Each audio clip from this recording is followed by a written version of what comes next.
Tema yang kita angkat pada malam ini tentang kiat-kiat hidup bahagia menurut perspektif Islam.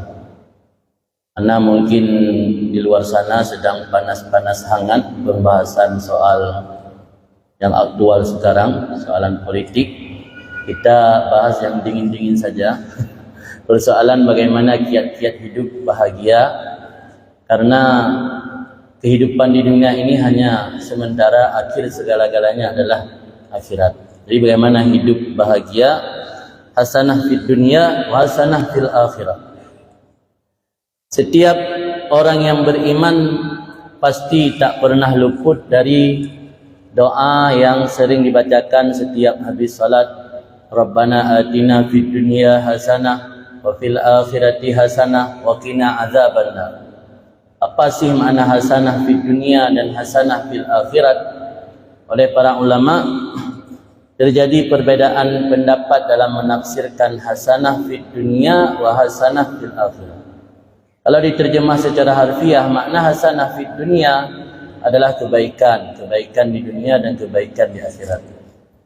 Tapi para ulama punya penafsiran tersendiri. Ada yang menafsirkan makna hasanah fid dunia adalah istri yang salihah, walau namanya bukan hasanah. Ada juga yang menafsirkan makna hasanah fid dunia anak yang saleh. Ada juga yang menafsirkan makna hasanah fid dunia yaitu kebaikan-kebaikan amal taat. Hasanah fil akhirat itu diberikan surga dan kekal dalam surga, dijauhkan daripada azab Allah. Kira-kira kalau disimpulkan, hasanah itu apapun yang membuat kita senang, yang membuat kita hidup menyenangkan karena amal salehnya, karena keberkahan hidupnya, karena anak yang saleh, karena istri yang salihah, semua dinamakan dengan hasanah. Imam Qurtubi, salah seorang ahli tafsir, beliau berkelahiran di Andalus atau di bahagian selatan dari Spanyol, meninggal di kota Minyah, di salah satu kota di Mesir. Imam Qurtubi salah seorang ulama yang produktif dalam menulis kitab. Beliau menulis satu tafsir yang dikenal dengan tafsir Qurtubi. Tafsir ini adalah salah satu tafsir yang komprehensif, di mana tafsir Qurtubi ini beliau beri nama Al-Jami' li Ahkamil Quran wal Mubayyin lima tadammanahu minas sunnah wa ayil furqan. Artinya kitab himpunan segala hukum-hukum Al-Quran dan penjelasan kandungannya dari sunnah dan dari ayat-ayat Quran. Itu nama kitab tafsir Qurtubi. Tafsir Qurtubi 21 jilid, kalau cetakan terbaru bisa sampai 24 jilid. Dalam tafsir Qurtubi, Imam Qurtubi yang beliau wafat tahun 671 Hijriah atau abad ke-7, beliau menafsirkan ayat di surat An-Nahl yang berbunyi Bismillahirrahmanirrahim, man 'amila salihan min dzakarin aw unsa wa huwa mu'min falanuhyiyannahu hayatan thayyibah. Barang siapa yang beramal saleh, baik itu laki-laki maupun perempuan, dan dia dalam keadaan beriman, maka akan kami beri kehidupan dia hayatan thayyibah. Ketika Imam Qurtubi menjelaskan makna hayatan thayyibah, artinya kehidupan yang baik, beliau menukil beberapa pendapat pandangan ulama tentang makna hayatan thayyibah. Ada yang menjelaskan makna hayatan thayyibah rezeki halal. Ada yang menjelaskan makna hayatan thayyibah adalah sifat qanaah. Ada juga yang menjelaskan makna hayatan thayyibah taufiquhu lit ta'at. Allah memberi taufik untuk taat. Dan ada juga ulama yang menjelaskan makna hayatan thayyibah adalah halawah iman, rasa manis, lazat beriman. Banyak sekali tafsiran-tafsiran ulama tentang makna hayatan thayyibah yang itu bisa menjadikan pelajaran bagi kita tentang kiat-kiat untuk mendapatkan kehidupan yang baik atau kehidupan bahagia.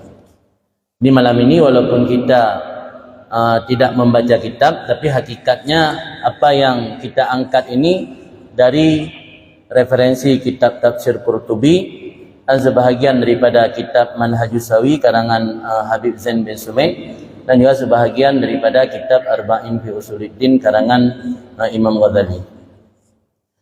Kemudian kita lihat apa makna rezeki yang halal. Salah satu daripada tafsir hayatan thayyibah, kehidupan yang baik, adalah rezeki yang halal. Rezeki yang halal ini adalah perkara yang membuat hidup menjadi bahagia dan berkah. Karena segala urusan mudah dikarenakan rezeki yang halal.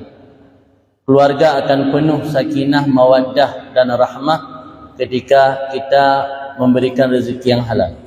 Dan juga anak keturunan kita akan menjadi anak saleh dan salihah dikarenakan rezeki yang halal. Sehingga para ulama menyebutkan ad-du'a'u miftahus sama wa asnanuhu luqamatul halal. Doa itu pembuka langit, mengetuk pintu langit dengan doa. Asnanuhu, giginya, setiap kunci itu ada gigi.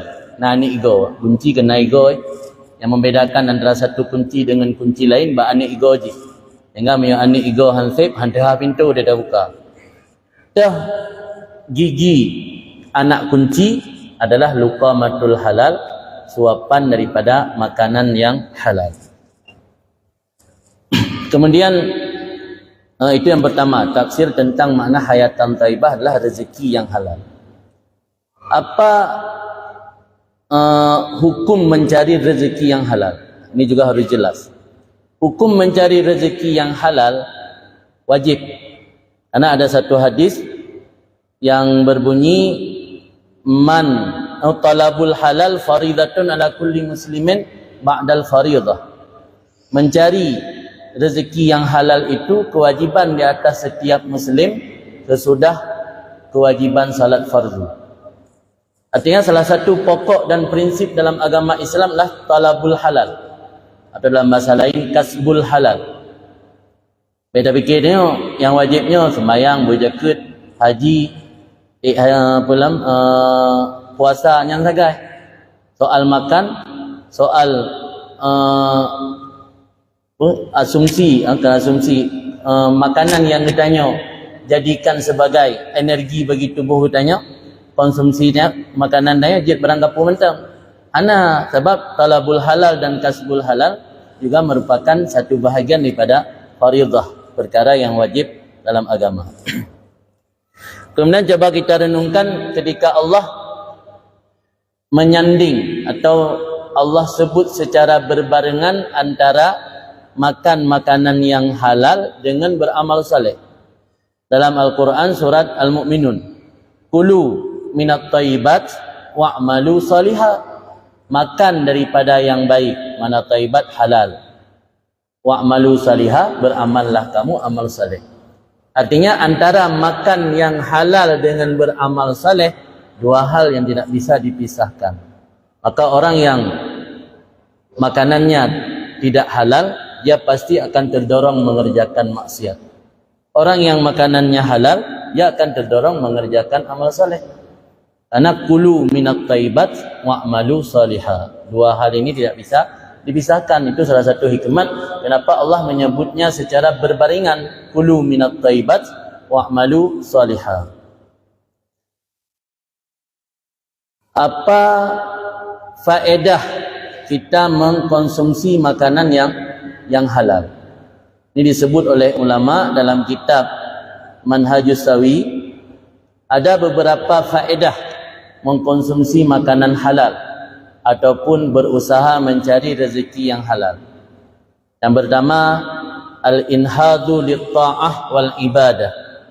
Artinya makanan halal tersebut akan membangkit, mendorong kita untuk taat dan ibadat. Dikarenakan makanan yang kita konsumsi menjadi energi, karena bersumber dari yang halal, maka akan mendorong kita untuk taat. Kalau bersumber dari yang haram, maka akan mendorong kita untuk maksiat. Itu yang pertama, faedah mengkonsumsikan makanan halal atau mencari makanan rezeki yang halal. Yang kedua, istijabah doa. Diperkenankan doa. Karena salah satu penyebab doa tertolak karena makanan haram.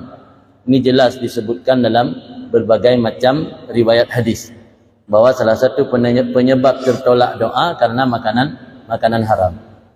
Yang ketiga, salahud dzurriyyah, mendapat zurriyah keturunan yang saleh.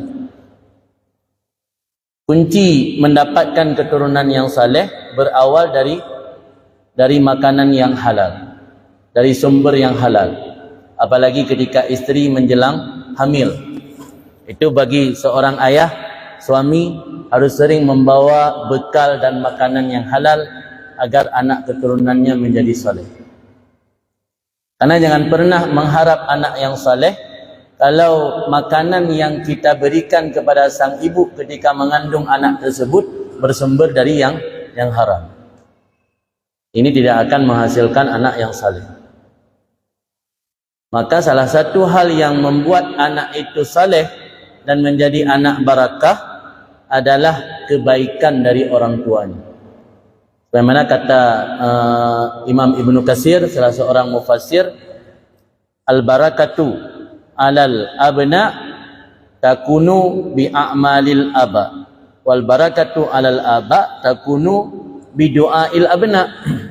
Keberkahan al-barakatu tahullu alal aba alal abna, artinya keberkahan akan bertempat, akan turun kepada seorang anak bi'amalil aba, dengan sebab amal saleh orang tua.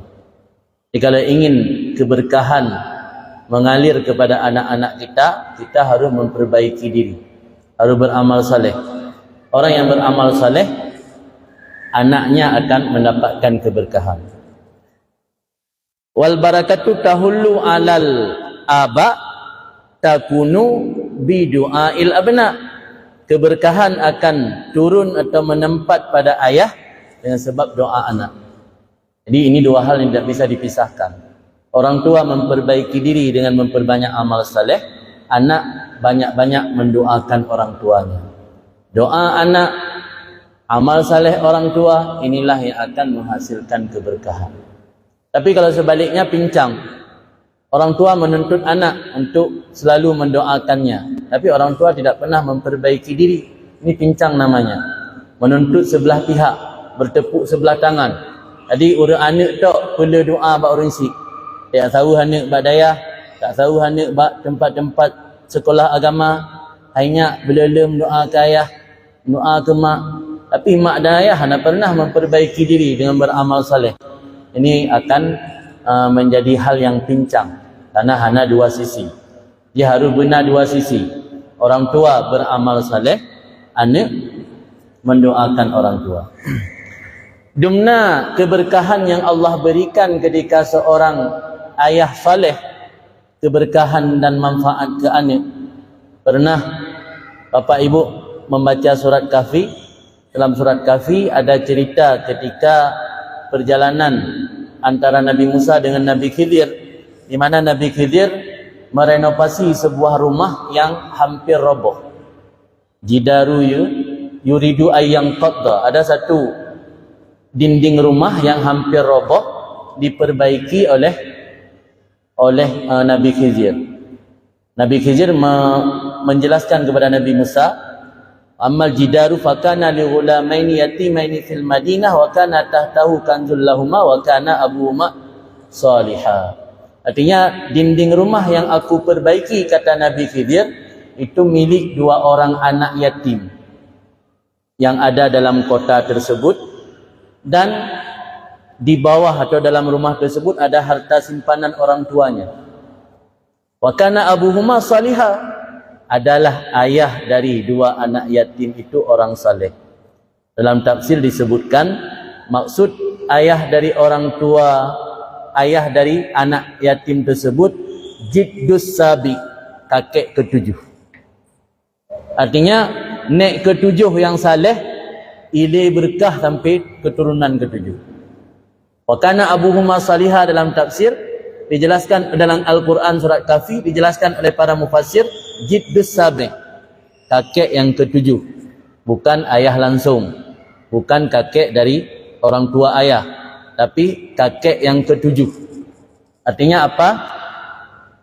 Patai tanya saleh akan gepesaleh keturunan-keturunan ditanya. Sebagaimana kata Ibnul Munkadir, innallaha la yuslih bisalahir rajul waladahu wa walada waladihi. Allah akan mensalehkan dengan sebab kesalehan seseorang putranya dan anak keturunannya. Jadi kalau ingin mendapatkan saleh, ingin mendapatkan anak saleh, awali dengan mensalehkan diri dulu. Di baik mengharap anak saleh, dia tanya anak rencana apa saleh dulu. Han menumpak anak saleh. Kemudian faedah yang keselanjutnya dari mencari harta yang halal adalah mendapatkan hikmat wa tanwirul qalbi, mendapatkan hikmat dan mendapatkan cahaya dalam hati. Hati yang memiliki cahaya, hati tersebut bisa membedakan mana yang hak, mana yang batil. Salah satu penyebab kita bisa membedakan hak dan batil karena hati memiliki cahaya. Asbab atau faktor untuk mendapatkan cahaya hati adalah dengan sering mengkonsumsi makanan yang halal. Kemudian disebutkan dalam kitab Manhajus Sawi, kata Said Abdullah bin Alawi Al-Haddad, sesungguhnya salahal qalbi, kebaikan hati itu berkisar sesudah mengambil salah satu daripada ilmu. Artinya kebaikan hati seseorang berkisar di atas 3 faktor sesudah dia mengambil sesuatu yang tidak boleh tidak pada ilmu. Artinya kalau ingin memperbaiki hati, harus belajar ilmu dulu, ilmu tentang memperbaiki hati. Tapi tidak cukup hanya dengan ilmu saja, harus ada 3 faktor lagi. Apa 3 faktor lagi? Yang pertama, tarku mukhalatati abna'i zaman bikulli hal. Artinya meninggalkan bergaul dengan orang-orang yang memperturut keinginan dunia setiap waktu. Kemudian yang kedua, takallul minal mat'um, harus meminimalkan makan dan usahakan yang halal. Yang ketiga, istish'ar maut al-qati' lil amal, selalu merasakan kematian bisa datang kapan saja. Itu 3 faktor yang tidak boleh tidak sesudah kita memiliki ilmu untuk memperbaiki hati. Harus ada 3 faktor tersebut baru bisa memperbaiki hati. Nya ilmu itu, tanya ilmu memperbaiki hati ulah. Kitab Ihya Ulumuddin khatam kan 3 ga. Lega pega ka khatam. Kalau dah tahu buat lah. Tapi leh perkaranya hana tak miliki, tidak akan ada faedah dan hasil apa-apa. Hanya ilmu sebagai informasi atau maklumat, tapi hati kita tidak pernah sukses untuk tak perbaiki. Nyatanya hana tak upayakan dengan salah satu cara, takallul minal mat'um, iaitu meminimalkan makan dan usahakan yang halal. Ternyata makanan halal inilah salah satu kunci segala-galanya. Kemudian kembali ke persoalan tadi, yang kedua, itu yang pertama. Yang pertama, kiat pertama untuk mendapatkan kehidupan bahagia adalah mencari rezeki yang halal. Kalau ingin hidup bahagia. Yang kedua, qanaah. Apa makna qanaah? Qanaah merasa cukup dengan apa yang Allah beri. Itu namanya qanaah. Qanaah merasa cukup dengan apa yang Allah beri, namanya qanaah. Imam Haddad berkata dalam sebuah makalah, ucapan beliau, fa in tarda bil maqsum ista muna'ama wa ilam takun tarda bihi ista fi hazan. Artinya, jika engkau rela dengan apa yang Allah beri jatah, engkau akan hidup penuh dengan kenikmatan. Tetapi jika engkau tidak rela dengan apa yang Allah beri jatah, maka engkau akan hidup dalam kesusahan. Maka makna qanaah Ridha bil yasir minal ata. Dalam kitab Kifayatul Atqiyah dijelaskan makna qanaah, ridha bil yasir minal ata. Artinya kita rela dengan sedikit daripada pemberian Allah. Apapun yang diberikan Allah yang menjadi hak dan jatah kita, kita terima dengan penuh kerelaan. Itu namanya qanaah. Sebab orang yang tidak memiliki sifat qanaah, dia akan berambisi untuk mendapatkan segala cara dengan menghalalkan segala cara. Maka hakikat kemerdekaan sebagaimana kata Ibnu Athaillah dalam kitab hikam beliau, innama anta hurrun lima anhu aisun. Artinya kamu itu merdeka amma lahu aisun, dari apa yang kamu berputus asa darinya. Wa abdun lima lahu tami'un, kamu menjadi budak dan hamba bagi apa yang baginya kamu tamak. Artinya ketika kita banyak tamak, mengharapkan segala apapun, kita akan diperbudak oleh apa yang kita tamak. Tetapi ketika kita rela dengan pemberian Allah, kita tidak berharap banyak kepada sesuatu yang bukan jatah kita, maka kita akan mendapat hakikat kemerdekaan. Di hakikat kemerdekaanlah ketika seseorang mampu melepaskan keinginannya yang berlebihan dari apapun yang dia inginkan dalam kehidupan dunia ini, maka dia akan merdeka. Tapi ketika dia terikat atau tamak dengan salah satu nikmat-nikmat dalam dunia ini, maka dia akan diperbudak oleh nikmat tersebut. Man habba syai'an fahuwa abdul lahu. Orang yang mencintai sesuatu, dia akan menjadi hamba atau diperbudak oleh sesuatu tersebut. Dalam sebuah hadis riwayat Imam Muslim, Rasulullah bersabda, "Unduru ila asfal minkum wa la tanduru ila man huwa fawqakum."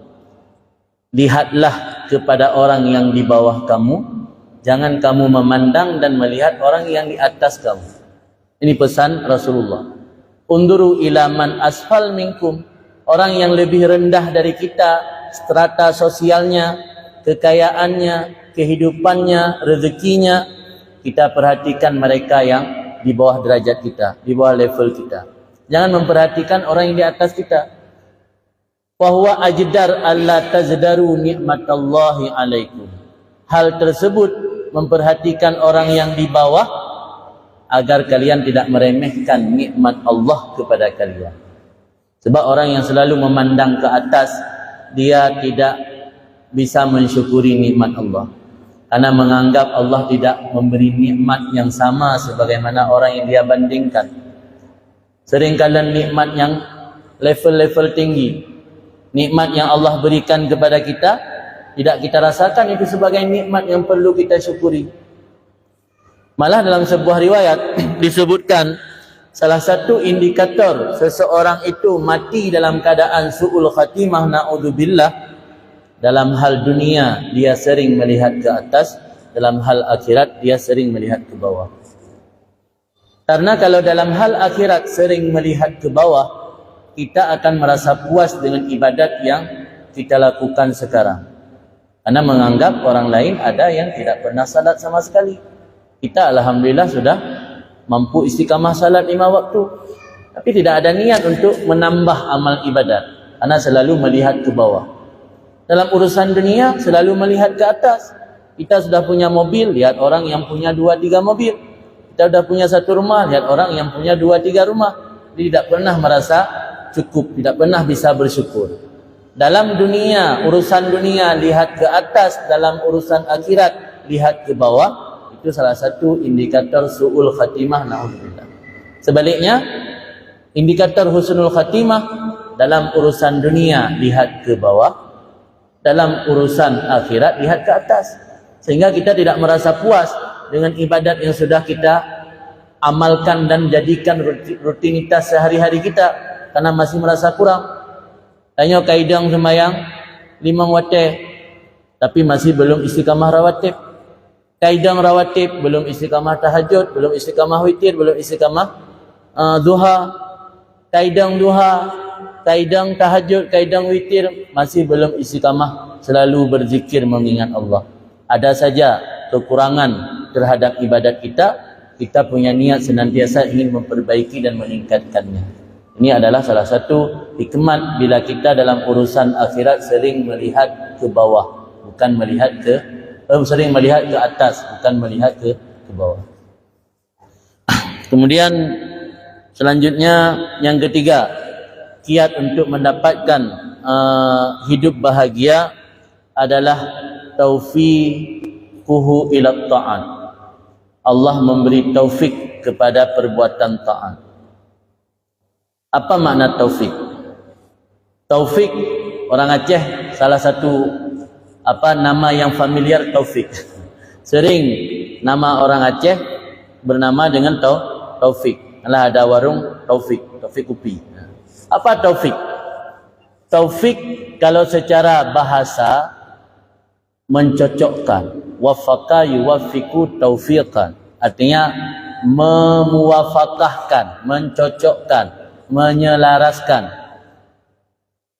Pengertian taufik, definisi taufik dalam bahasa Arab, khalqul qudrah wa da'iyah ila ta'at. Allah menciptakan kekuatan dan kesanggupan serta dorongan untuk melaksanakan taat. Itu namanya taufik. Allah menciptakan kepada kita kekuatan, kemudian dorongan, da'iyah, motivasi atau dorongan untuk melakukan taat. Itu namanya taufik. Salah satu tanda hamba tersebut Allah berikan kehidupan yang baik, dia selalu mendapat taufik Allah. Taufik itu ada pada Allah. Manusia hanya memberi irsyad, hanya mengarahkan. Taufik dan hidayah ada pada Allah. Bagaimana cara memancing taufik Allah? Salah satu cara memancing taufik Allah, mengawali dengan niat yang salihah.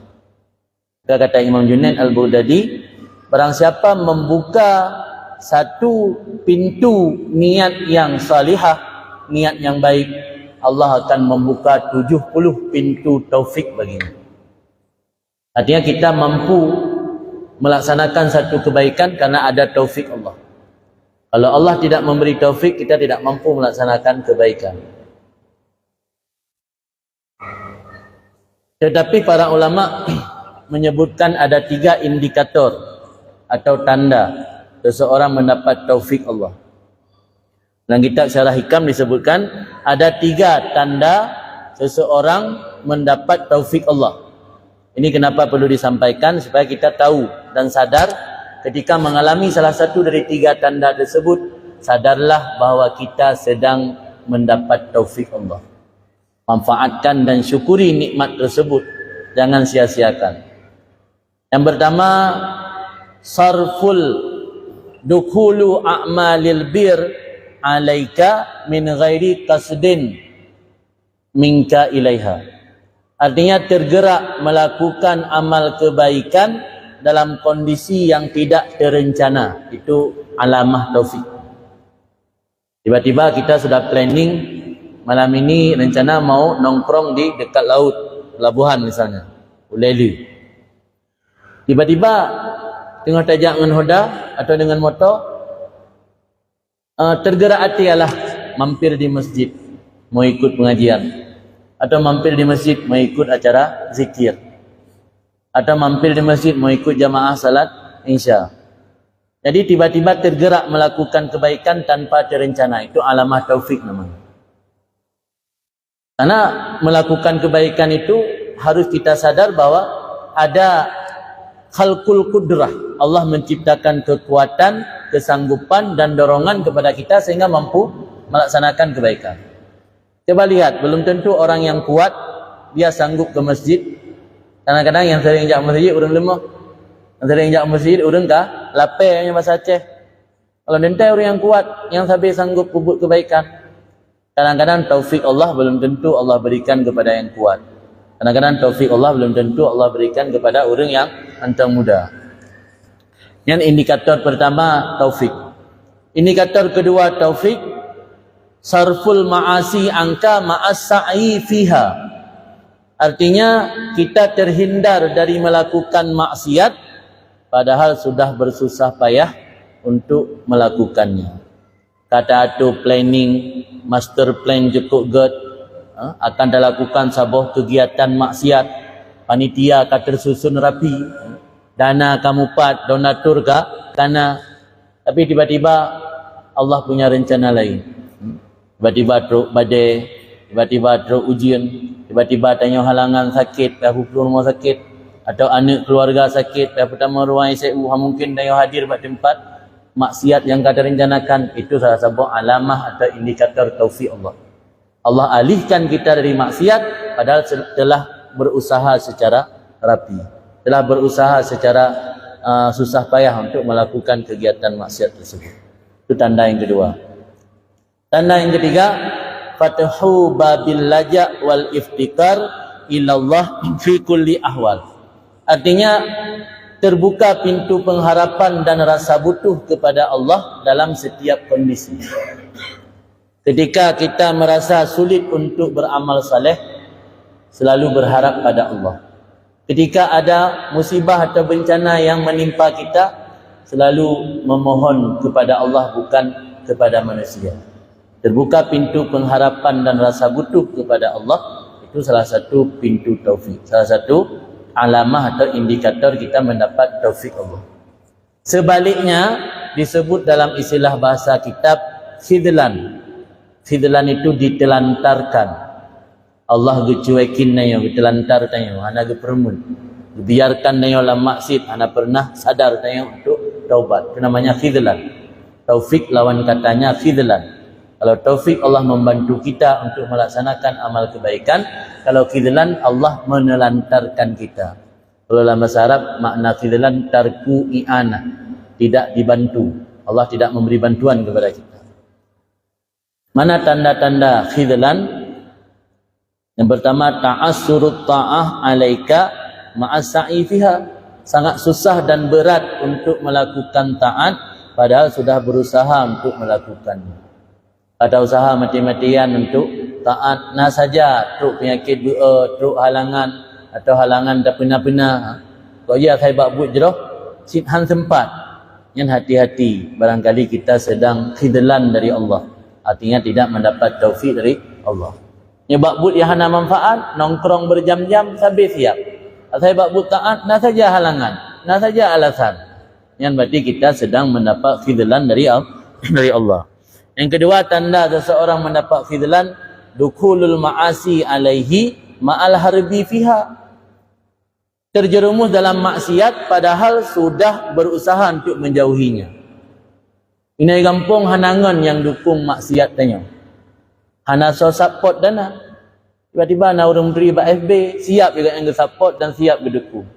Padahal ini kampung susah untuk dapat buat tayan. Tapi na orang hana mupat syarakan dapukan gedukung tayan ke getanya. Nyamnya Allah mudahkan maksiat ke getanya. Padahal ka bersusah payah pun untuk tahindari. Yang berarti salah satu tanda Allah khidlan. Kemudian yang ketiga, ghalqu babil laja ilallah wa tarkid du'a fil ahwal. Tertutup pintu pengharapan kepada Allah, malah lebih banyak berharap kepada manusia dan meninggalkan doa dalam setiap waktu. Itu tandanya kita sedang khidlan dari Allah. Anda ingat berdoa, tena tertimpa barang apa, anda ingat tak melapor kepada Allah, anda ingat tak leke doa kepada Allah, tapi tapi ingat kepada manusia. Saya nak masalah hudib ke manusia, tapi ingat nyebab saya juta curhat, 4 juta pegahai. Padahal dia dah sampaikan kepada manusia, selesai sih.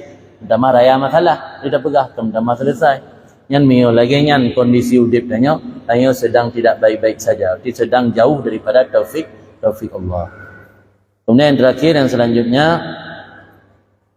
kiat untuk mendapatkan hidup bahagia, iaitu halawah ta'at. Halawah ta'at, makna halawah ta'at, merasakan nikmat dan manisnya taat beribadah kepada Allah. Kadang-kadang ada sebahagian dari kita ketika melaksanakan ibadat, laksana orang yang kita masukkan dalam suatu ruangan yang pengap, ingin cepat-cepat bisa keluar dari sana. Saya kata masjid, bersih lagi tak pasal lang gerupuh mana, lang gerupuh itik yang inan hana udara, hana sirkulasi, pengap, pelai berabagah bejit tebit. Saya kata orang bejit pelai berabagah tebit. Nya hana halawah dalam beribadat. Nya bakbut yang hana nilai ibadat, betah dia. Nyaman, nongkrong berjam-jam. Walau kadang-kadang sirkulasi udara kurang. Warung hana AC, warung tuum. Tapi taduk cim video, ada tuum. Nya dalam masjid, taduk 15 minit kah? Kata dia mah, hana betah.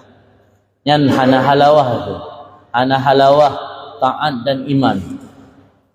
Seperti dalam sebuah hadis dari Nabi, hadis yang terdapat dalam Sahih Bukhari, salasun man kunna fihi wajada halawatal iman.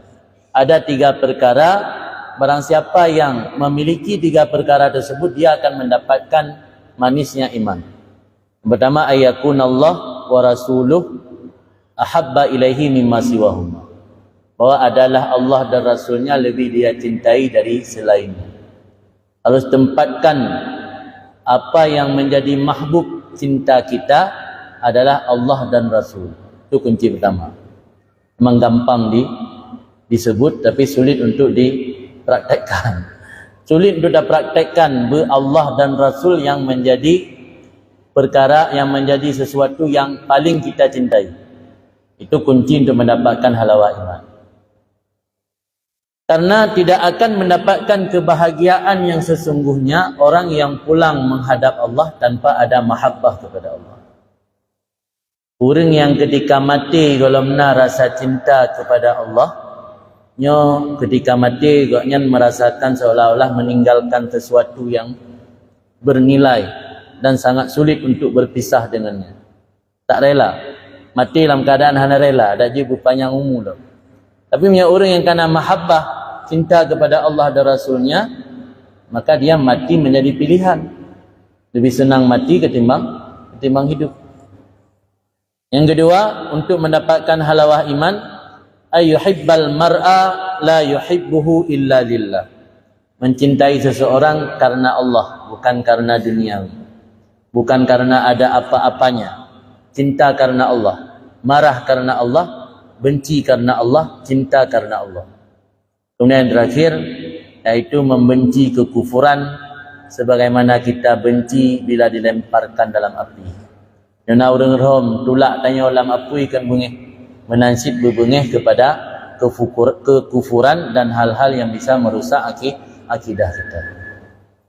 Mungkin itu sebagai materi untuk malam ini, yaitu tentang kiat-kiat untuk mendapatkan kehidupan yang bahagia di dunia. InsyaAllah punya dunia akan bahagia, sesuai lagi anjuran agama. Di akhirat pun kita akan merasakan bahagia insyaAllah. Kemudian selanjutnya ada satu lagi yang ingin saya sampaikan. Tanda seseorang itu bahagia disebutkan dalam kitab Tanbihul Mu'tarin. Ada 5 perkara seseorang itu bahagia.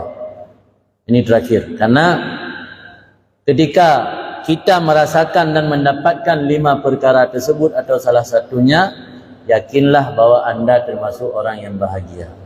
Mau cari bahagia apa lagi di dunia ini kalau salah satu daripada 5 perkara tersebut sudah kita dapatkan. Kata Sayyidina Ali bin Abi Thalib, kata beliau, min sa'adatil mar'i khamsatu asya'. Kebahagiaan seseorang itu ada 5 aspek, 5 perkara, 5 faktor. Pertama, antakuna zaujatuhu muwafikah. Istrinya muwafikah. Apa makna muwafikah? Selalu cocok, nyambung. Antam pernah berbeza pendapat dalam rumah tangga. Istrinya taat, istrinya muwafikah, cocok dengan suami. Hanya pernah berselisih pendapat. Itu kebahagiaan pertama. Yang kedua, auladuhu abraran.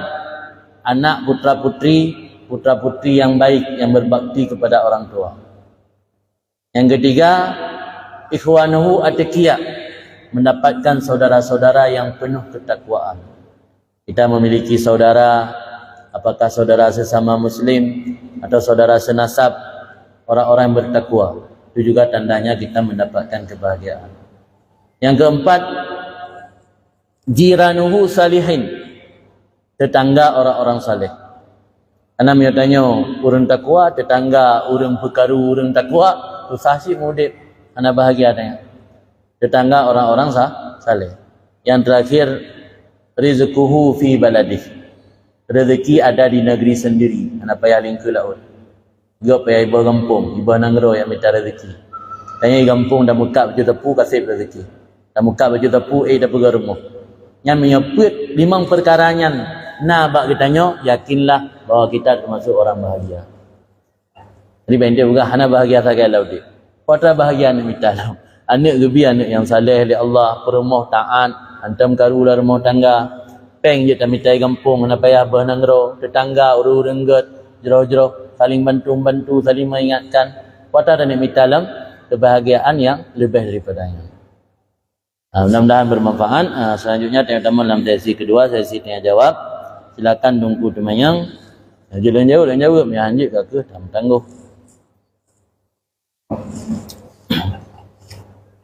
Hadirin yang dimuliakan Allah Subhanahu wa taala. Makasih atas kesempatan. Sebagai pendahuluan dari guru kita. Namun kesimpulan yang dapat kami sampaikan pada dunia ini dari pengertian kami adalah beberapa kiat-kiat yang pengertian dalam perspektif kita. Satu, dengan cara mencari rezeki yang mulia. Dan yang kedua adalah berkata, jika diberikan taufik oleh Allah dalam kebaikan. Dan yang keempat, mendapatkan manisnya taat kepada Allah Subhanahu wa taala.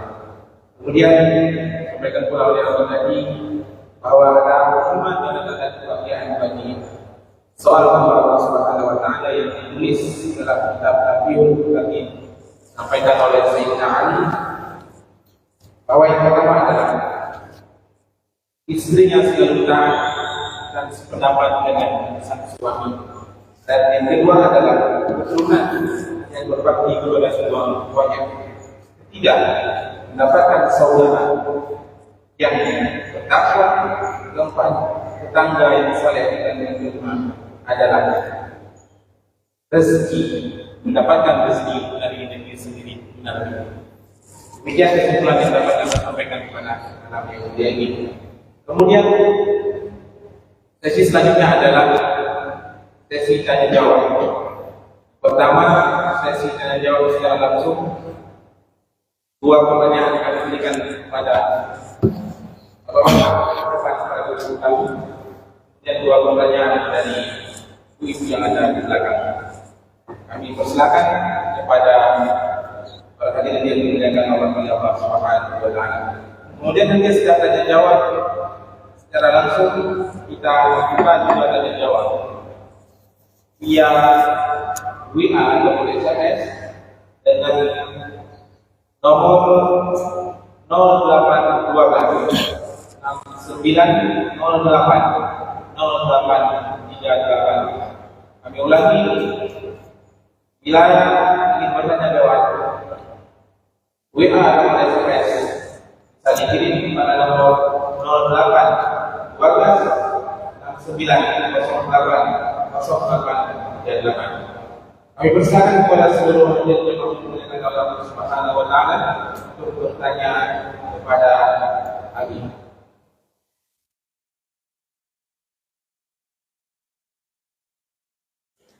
Silakan.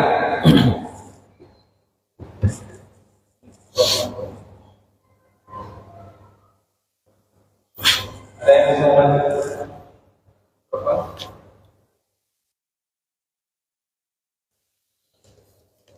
Atau bisa langsung ke depan? Ada jawaban?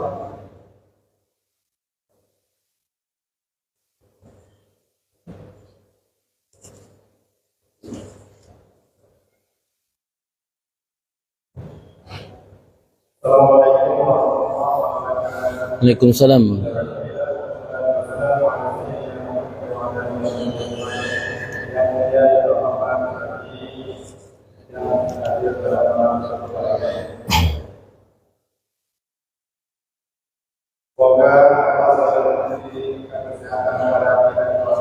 Amin. Jadi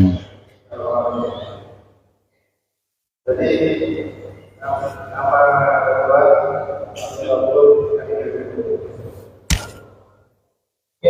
mungkin kami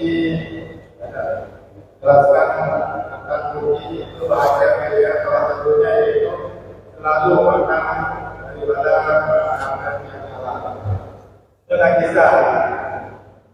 kisah jamur ya nasirul gambar manusia. Kemudian kita memang mengumpulkan kemudian karena tempat mengumpulkan yang kalau itu yang namanya sehingga ada yang bodoh kawin bangsa daya sehingga melakukan daya dari posisi itu minat daya ini pentingnya dan kehidupan yang hanya dalam bangsa kemudian itu ada kehidupan mesti di bawah jadi yang melihat adanya tak kasusnya sampai ini hanya obat darinya kemudian sama ya sama dulu salah yang kira-kira kasih keterangan tiap tahun kita jadi penjual lainnya kita lagi dari bawah tadi yang belajar dan aku untuk penguasa masanya air tidak kalau dikatakan lebih lah kemudian untuk berselanjutnya kalau penguasa pilih yang mereka dari luar maaf segala dari luar Assalamualaikum warahmatullahi wabarakatuh.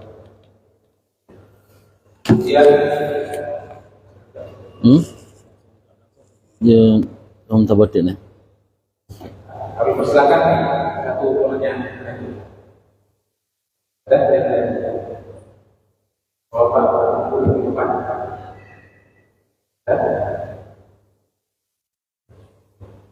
ini dulu. Yang pakai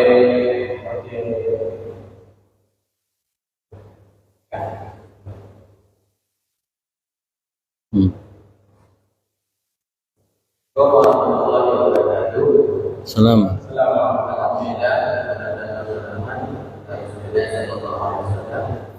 Kami kerjakan kami sudah yang namanya saya sampaikan juga bahwasanya Allah itu ya saya nantinya akan jawab dan wajib hasil perdebatan kawan-kawan akhirnya kan dia ada semuanya ya pun hal yang membawa kepada jauh jauh keturunan orang yang tidak didominkan masuk dari keturunan yang ada. Jadi ada berbagai salah dari keturunan ataupun memang salah atau apa kisah dari salah atau apa tapi dari masalah yang ada. Ya dari kurang lebih maaf.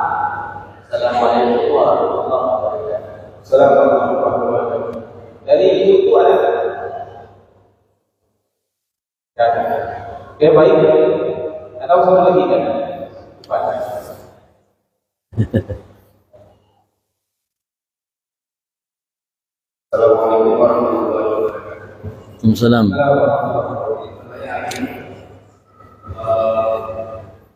Ini dilakukan dengan tema bukan tema.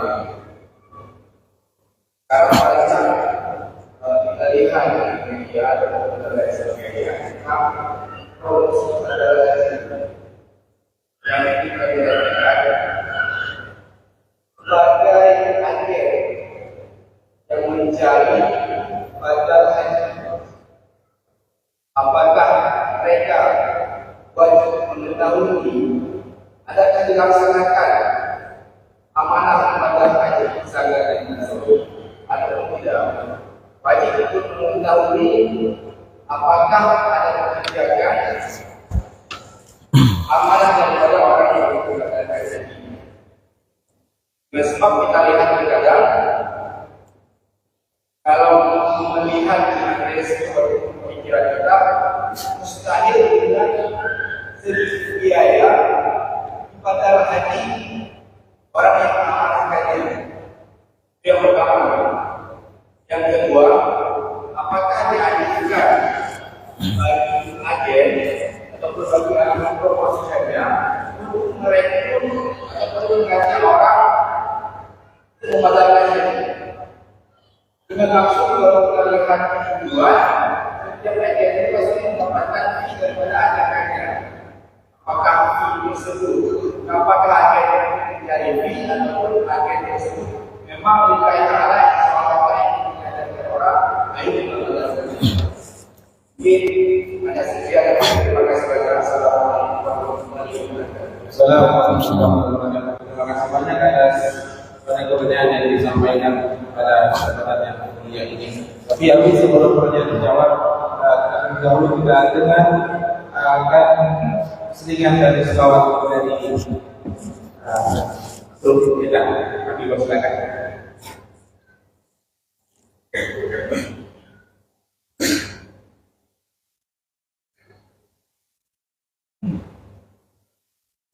Allahumma shalli wa sallim Nam letak.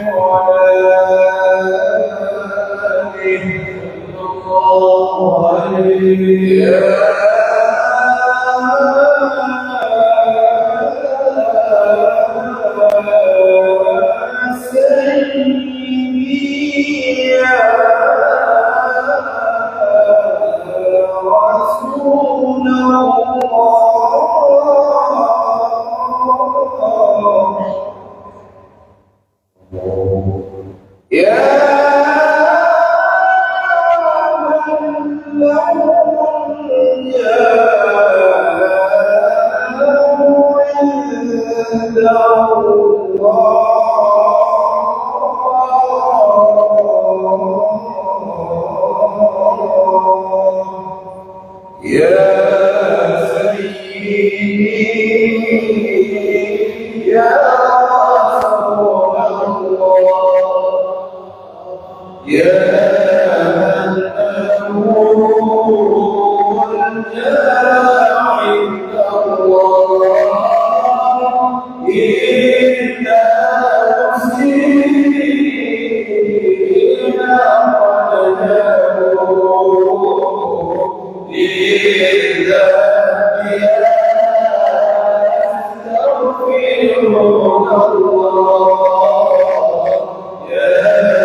ولا السر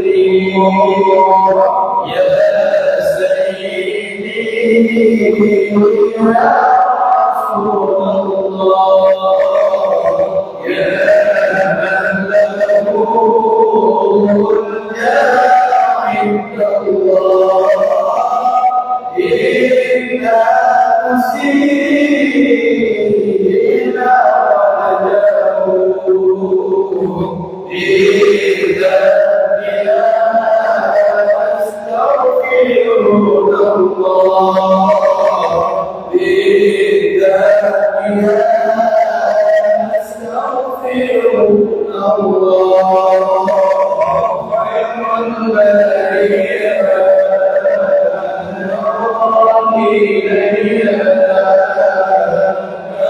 أنت إلا كنز العطية خير البرية إلينا أنت إلا كنز العطية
اللهم صل وسلم وبارك عليه وعلى آله صلى الله عليه. Kami persilakan kepada kami.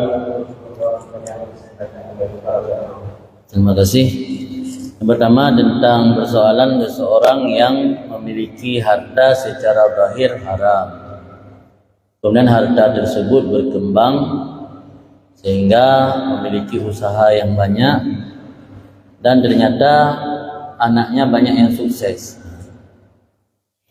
Ketahuilah apa yang dijelaskan dalam hadis atau dalam ayat atau dalam penjelasan penjabaran para ulama itu berlaku secara umum, secara mayoritas, atau dalam istilah ilmu kaidah fikih disebut secara aghlabiyah atau aksariyah. Tidak menafikan bahwa boleh saja dan sah saja Allah menjadikan sebaliknya. Buktinya Musa yang hidup dalam istana Fir'aun bisa menjadi seorang nabi dan rasul.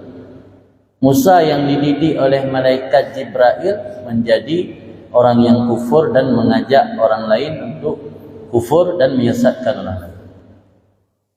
Artinya latar belakang pendidikan, kehidupan sosial walau secara zahir baik, boleh saja Allah tidak menjadikan baik dari latar belakang yang baik, tidak menjadikan seseorang itu baik.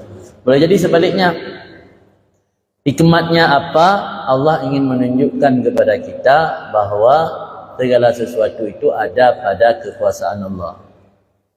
Kenapa orang alim tapi gagal mendidik anaknya jadi alim?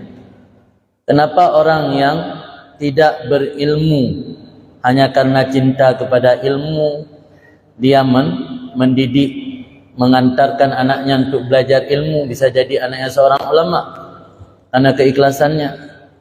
Nyama mandum ingin Allah tunjukkan bahwa segala sesuatu itu akhirnya ada pada Allah. Manusia hanya berikhtiar dan berusaha.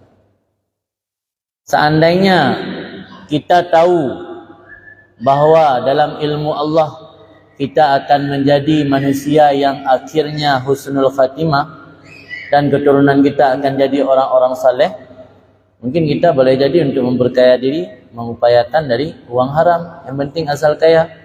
Toh nanti Allah akan menjadikan kita orang baik juga, akan menjadi anak-anak kita orang baik juga. Tapi itu kan tidak ada yang tahu, itu namanya rahasia dalam ilmu Allah. Yang diperintahkan bagaimana? Yang Allah perintahkan kita nyokiban, pergi minta yang halal, pergi minta yang haram. Nyo perintah minta yang halal, tak kerjakan lagi perintah. Fastaqim kama umirta, istiqamahlah kamu sebagaimana kamu diperintahkan. Maka umat muslim ini tidak ada kemerdekaan yang sesungguhnya. Al-hurriyah syakhsiyah, kata ulama, kemerdekaan yang sesungguhnya itu ketika Anda bisa memilih minum kopi pahit atau kopi manis. Itulah kemerdekaan. Tapi agama tidak bisa memilih. Fastaqim kama umirta, kamu istiqamah sebagaimana Allah perintahkan kamu. Kibanggiu menanggi istiqamah tanya.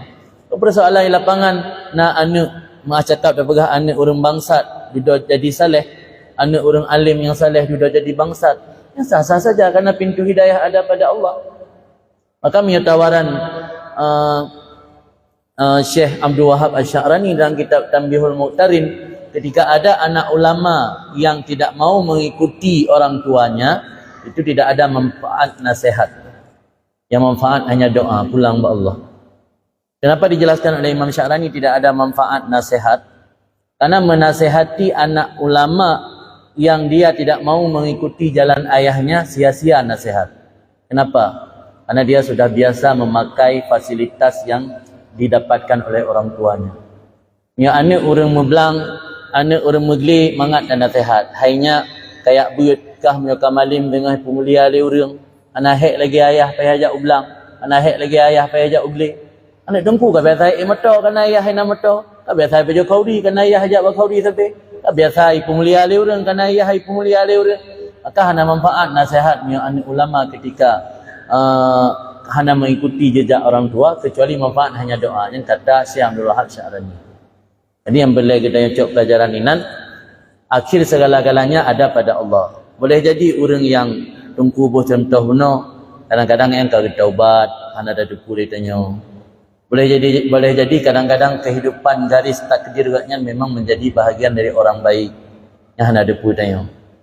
Tapi ketahuilah, kesuksesan di dunia tidak bisa dijadikan tolak ukur seseorang itu makbul di sisi Allah.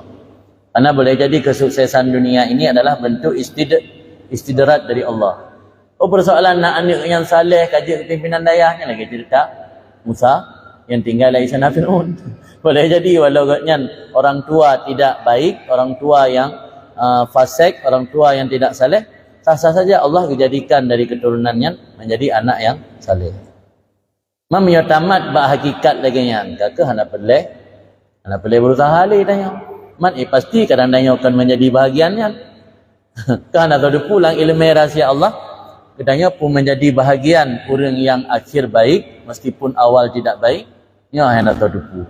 Kita perintah Al-Quran fastaqim kama umirta, kamu istiqamah sebagaimana diperintahkan Allah. Cara taubat daripada harta yang haram. Pertama ini dalam kitab Jami'ul Ulum wal Hikam karangan Imam Ibn Rajab Al-Hambali.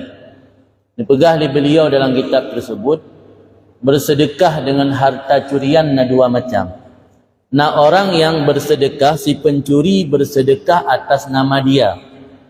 Nyo ittifaq ulama sedekah tersebut tertolak. Innallaha thayyibun la yaqbalu illa thayyiban. Allah Maha baik, tidak menerima kecuali yang baik. Orang ambil uang khianat, uang korupsi, uang curian, lantas disedekahkan. Itu bila sedekah mengatas nama dia pribadi, ijma' ulama sedekah tersebut mardud, tidak diterima. Tidak diterima, tidak dapat pahala untuk dia, dan haram dia mensedekahkan uang yang bukan miliknya, dan tidak mendapat pahala bagi yang punya uang asli. Yang asli yang punya uang itu pemilik pertama. Yang mensedekahkan atas nama dia. Yang kedua mensedekahkan atas nama si pemilik. Saya dah cu harta go. Saya me hartanya ba masjid tanit ke urang po harta kan kerot. Nyo khilafiyah ulama. Sebahagian ulama mengatakan sah sedekah ke urang po harta. Tanya tetap menumpuk dosa, menumpuk harta, menumpuk pahala. Nyo pendapat mayoritas dalam mazhab Syafi'i tidak sah sedekah karena wajib mengembalikan kepada si pemilik bila pemiliknya jelas. Maka cara bertaubat daripada harta yang haram sebagaimana disebut dalam kitab Az-Zawajir oleh Ibnu Hajar dan disebut dalam kitab Ihya Ulumuddin oleh Imam Ghazali, bila pemilik harta haram tersebut jelas dan masih ada, baik dia atau ahli warisnya, wajib mengembalikan harta tersebut kepada pemilik atau ahli waris. Bila pemiliknya tidak jelas, sebagai contoh hasil judi atau buntut. Mana jelas li karena main buntut ke dalam permainan pulang online ke tupat dan urang. Ana tahu ajuk le pulang. Yang solusi bertaubat harus menginfakkan harta tersebut pada jalan Allah. Artinya harta tersebut dikategorikan harta yang sia-sia atau malum dhaif. sama seperti harta yang tidak ada pemilik, diberikan kepada baitul mal atau kepada jalan kebaikan, disedekahkan kepada fakir miskin, itu solusinya. Namun tetap kita tidak bisa memiliki, harus melepaskan. Tapi nyote atut pengnya walau peng harim nyan dosa ate, karena pengnya bisa dimanfaatkan. Cara ji berikan kepada pihak yang mengelola harta orang banyak, sebagai contoh baitul mal. Nya kan money laundry, kan cuci uang. Memberi kepada baitul mal kan cuci uang. Cuci uang peng yang harimnya tapuo gampung dah buka kedai. Ecek ji tanya napeng dari hasil kedai, kan dari atas harimnya yang money laundry cuci peng. Nya infak kepada baitul mal sampai tanya gasin. Ana punali. Kullu nabata minal haram fannar aula biha. Setiap yang tumbuh berkembang dari haram itu neraka layak, lebih pantas baginya. Artinya pemantang yang beranak pinak dari yang haram mana memandungnya hukum haram. Walau ini ka market ka usaha-usaha yang secara lahir haram. Bagi kitanya bagaimana hukum interaksi dengan orangnya? Hukum dan transaksi dengan orang yang memiliki harta haram ada dua macam. Pertama ile apakah harta haramnya mandum mandir 2%? Yang mandir 2% harta haram tidak boleh transaksi. Yang harta haram nya mayoritas yang dibolehkan, karena ada kemungkinan yang mengalir ke kitanya bukan dari yang haram. Namun solusi cara bertobat dari yang haram. Nya baik dalam form kan makna taubat dari harta haram, cok peng haram juk bak baitul mal alian sehingga mitalam yang haram juk lang ke baitul mal kemenan. Taubat dari harta haram yang namanya taubat ikhlas, mana ikhlas cabut diri, baiklah kerjakan. Bina peng yang kagak dapati selamanya, ge infak memandung bak jalan Allah, karena hana musoleh so pemilik ji. Mia surah salah yang kana gejuk ke baitul mal, yang lain yang minta julam ya haram. Yang surah salah, yang lagi money laundry. Jadi taubat dari harta haram kan money laundry. Ji betul-betul agaknya dihilangkan hubungan harta haram dalam kepemilikan agaknya. Resiko ji miskin.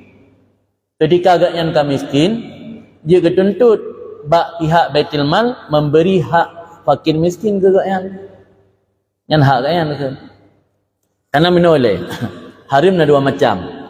Nah haram karena diri barang, sebagai contoh darah, bui, bangkai, yang haram karena diri barang. Yang hanya cara bersuci. Nah haram karena faktor eksternal, kan karena diri ji. Contoh itu berambut. Akan haram karena tacok tanpa ada izin pemilik kebun. Berambut makanan halal. Tapi karena tacok tanpa izin pemilik kebun, maka ji haram. Tak konsumsi makanan yang haram karena eksternal ji, kan karena in. Nya menyebabkan benak hati. Ini terjadi khilafiyah ulama. Sebahagian ulama dalam tasawuf, benak hati dengan han benak hati tergantung na dugaan dari tanya atau yakin, hana yakin dugaan bahawa makanannya haram. Contoh mana? Tanya sirah tungku. Tacu buah rambut kau. Tak me de kegure sirah terbalik udaya. Le gure hana sangka mubacutnya berambut tacu. Kepada berambutnya legure tanya han benak hati, karena agaknya hana gezan dan hana yakin bahawa berambutnya ada tacu. Apa jauh tanya? Mantang berambut sama dan umpang yang sama. Dan berambut sama bagi dua dalam tikan jauh gura tikan baju tanya. Yang tanya paju benak hati, karena yakinnya ada tacu atau haram. Yang kepada legure han benak hati, karena tajuk le murid ke? Murid belum salah alam. Ini mungkin ada yacu. Maka kan ulama dalam kitab Manhaj Sawi nak tulis benak hati, hitam hati, kelam hati atau tidak kelam tergantung adanya prasangka yang kuat dari kita bahawa makanan yang kita konsumsi tersebut haram. Nyanabdan kuat yang haram, tak konsumsi isit yang mati benak hati. Yang hanabdan yang kuat, hana benak hati. Tira ulama dibawa hadiah le urang, hana kesangka agaknya nyata itu. Urang yak juk hadiah. Urang juk sedekah ke tungku kan biasa dalam tradisi masyarakat Aceh. Nyoba kaya pun dia ajuk ke tungku raka. Ulaba drian, ulaba rambut bagi mau bawa pun dia ajuk ke tungku le. Di tungku paju karena ada hadiah murid, ada hadiah masyarakat. Hana sangkaan yang bawahnya nata harim. Benati. Anjir dak kun dengan sama keke cik ko, baju hotel harim ah. Anjir dak kun. Itanya yakin dengan yang harim dia dapat baju. Dia abu yang terima hadiah sedekah dengan mana? Hana sangka yang atas harim. Ingat ke bajunya hana? Hana ajak ke benati ah, menan aturan roy. Jadi cara taubat dari harim menan tapi baik tua, betul-betul taubat. Dan makna ji ia pencuci peng harim. Ya salah pengertian, mesti kata lampung salah cok kesimpulan. Karena turah baru peng harim gajet tak pahala ke menan. Kan peng harim pahala. Orang yang ka memiliki harta haram hansah taubat ganyan menyohana gelepaskan diri dari harta harimnya. Karena salah satu rukun taubat ikhlas. Mana ikhlas melepaskan diri atau mencabut diri. Yang ikhlas rukun taubat. Kemudian instansi yang mengadakan kegiatan-kegiatan yang secara hukum syariat yang maksiat. Yang tentu saja kita pahami bersama yang namanya perbuatan yang melanggar syariat tetap haram walau yang melakukan siapapun. Dan yang berdosa adalah orang yang terlibat langsung dalam menyelenggarakan kegiatan maksiat. Yang kedua baru orang yang rida dengan kegiatan maksiat tersebut. Pertama yang mubasyarah, karena mubasyarah yang terlibat langsung dalam melakukan maksiat. Yang kedua, orang yang rida dengan kegiatan maksiatnya. Persoalan pimpinan uronyo melakukan hal-hal yang tidak sesuai dengan syariat. Kita yang baik tua nasabuh hadis ni pegah oleh Nabi. A'malukum ummalukum kaifama takunu yuwalla alaikum. Amalan kamu, perbuatan kamu, aktivitas kamu itulah cerminan pemimpin kamu. Nyatanya orang pubuk pasit, Allah akan gebi pemimpin pasit. Nyatanya pubuk bro, Allah akan gebi pemimpin bro. Kaifama takunu yuwalla alaikum. Bagaimana keadaan kamu, Allah akan mentauliyah, memberi kepemimpinan di atas kamu. Dalam Al-Quran ayat wa kadzalika nuwalli ba'dadh dhalimina ba'dha bima kanu yaksibun. Allah akan getauliyah, mana tauliyah gebihak memimpin. Sebahagian orang zalim memimpin orang zalim yang lain. Maka kiban keadaan tanya rakyat menangkeh cerminan pemimpin. Nah cerita dalam kitab Tambih Al-Mutarin. Ketika Khalifah Malik bin Marwan berkuasa, dinasihati li masyarakat. Malik bin Marwannya kira-kira yang udip pada era tabi'in. Masa-masa mentang abad pertama, abad kedua. Khalifah Bani Umayyah. Jadi dinasihati li masyarakat nyoron belagi Umar bin Khattab, belagi Sayyidina Abu Bakar. Pu komentar Malik bin Marwan. Gehoi rakyat, wahai rakyat, ansifuni wa berinsah bacut kelung, berbijak bacut urang-urang kelung. Urang-urang baik nak tuntut long belagi Abu Bakar dan belagi Umar bin Khattab, belagi Sayyidina Ali. Sementara ron kan lagi rakyat masa orangnya. Masa Abu Bakar berkuasa yang je ke rakyat Utsman bin Affan, Ali bin Abi Talib, Ibnu Mas'ud, Abu Hurairah, Talha. Betul orang-orang jamin syurga Nabi yang je ke rakyat. Maka gejuk pemimpin Abu Bakar, gejuk pemimpin Sayyidina Umar. Nyatanya rakyat hanya ingin perbaiki dah, yang mimpi kosong harap pemimpin yang akan benar-benar adil kepada rakyat. Ini mantang abad pertama, mantang Khalifah Malik bin Marwan, kagekun le Malik bin Marwan menyerah insaf baik tuntut lum belagi Umar bin Khattab lagi Abu Bakar, sementara orang-orang hanya sama lagi rakyat bawa tengah. Makanya perbaiki jalan agama. Cara agama, perspektif syariat agama, ingin mendapatkan pemimpin yang sesuai harapan kita, perbaiki diri. Nyatanya rakyat orangnya ibadat hanali, agama akan melenceng.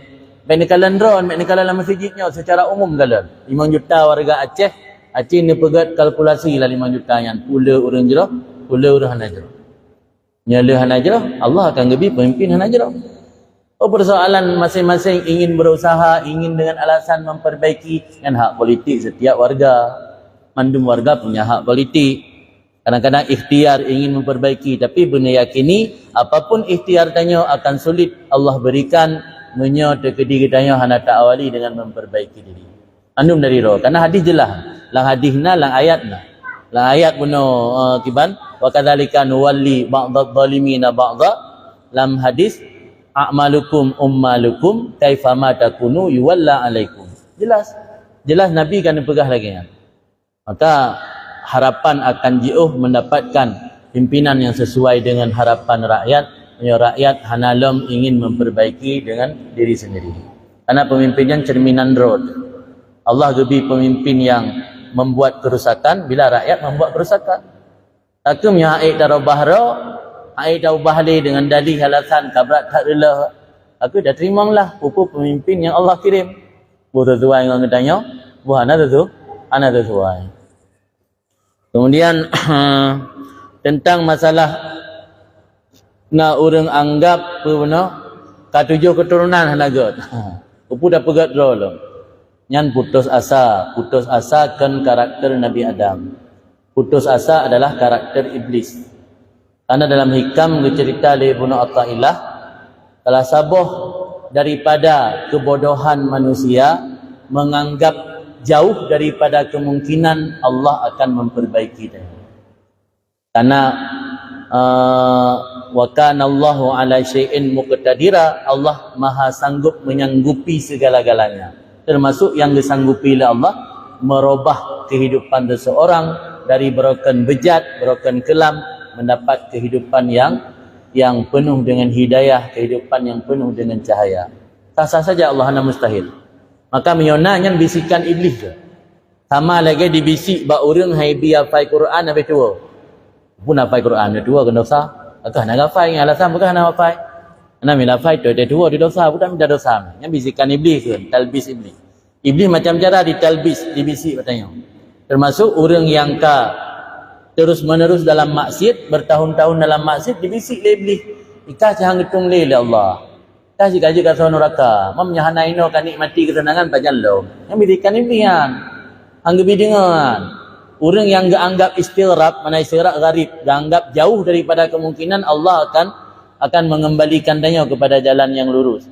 Yang berarti dia anggap hana yakin bahwa Allah Maha menyanggupi segala-galanya. Karena begah ulama menyatanya kagi ilham ni Allah untuk istighfar yang tanda Allah kagak terima taubat dia. Ya Allah kagak ilham batanya untuk taubat, yang tanda Allah kagak terima taubat dia. Ya Allah hana kena tung danya ke hamba, gepetua ke taubat. Maka tua ke dosa, hana tinggal ke dosa sehingga tua taubat, yang salah satu daripada indikator mati suul khatimah. Katanya tinggal ke dosa habis-habis sehingga terjadikan pelajaran, tamuhasabah sehingga tertaubat, yang tanda dia untuk kena terima oleh Allah sehingga ilham batanya gepe ingat ke taubat. Amna buah ulama. Allah han gebuka pintu hati tanya untuk taubat melainkan karena kena terima taubat. Allah han gebuka pintu hati tanya untuk istighfar melainkan karena untuk kena pampun dosa tanya. Amunan cara yang mudik betul. Menyolagi bunuh prinsip ilung jika 7 keturunan adalah bah meno komentar ngan putus asa ke.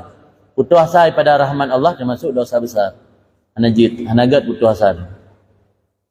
Kemudian urangnya letak media yang promosi badal haji.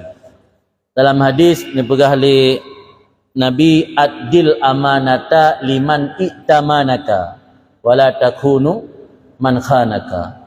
Artinya tunailah amanah bagi orang yang telah mempercayai kamu dan jangan kamu khianati orang yang berkhianat kepadamu. Dari ini dapat kita pahami hana dalam agamanya tuntutan untuk ia periksa orang sedetil-detil jis. Kira orang kai bi amanah ke katanya di badai haji, nyan le katanya tak tunai amanah katanya. Berarti orang kai yakin ke katanya. Tanya tak tunai amanah kepercayaan yang ngan beri. Hanainan ya periksa punai pubut puhana, nyan menyebut amanah. Tapi menyodronnya sebagai agen kan yakini hana dikerjakan, nyan harim. Nyan juga dipurap hariman. Tempat viral orangnya sebahagian orang dia tarik peng badal haji truk gede gepoto saja.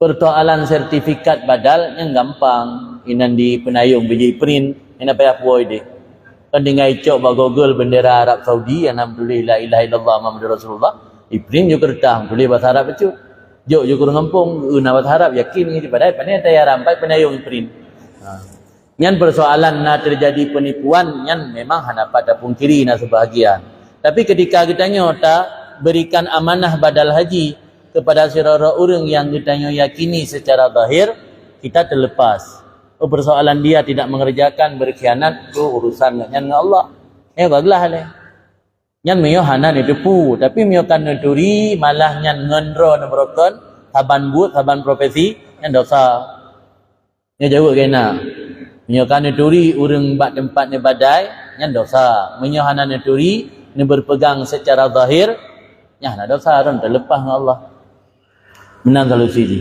abangnya haik tak apakeun tak jangkau ni sebab na urang yang cok badai kira urang tok put ro panjarang ni pubuk put ro menyo secara fikih badai haji yang betul badai fi dhimmah baik badai baik ijarah muayyan baik ijarah in tapi ijarah dhimmah ndoh menolafat ji menyo ijarah in nyolun upah ro nu tengku ni badai haji ke urang siklo nya ijarah in nyan wajib kan nyan bubut nyataan kana bubut kan gejuk bagok tapi ijarah dhimmah nya ijarah dhimmah je gejuk lembak go cara ijarah dhimmah nya tengku lam tanggungan ron long ijarah long sewakan urang untuk pubut haji ke urang siklon atau ke keluarga lon lam tanggungan ron nya ke lam dhimmah tiga an je long gejuk ba urang lain tapi nya got nyan ta ijarah dan got nyan kabul ka terima je hanya gejuk urang lain jadi na dua buah ijarah na ijarah dhimmah na ijarah in tu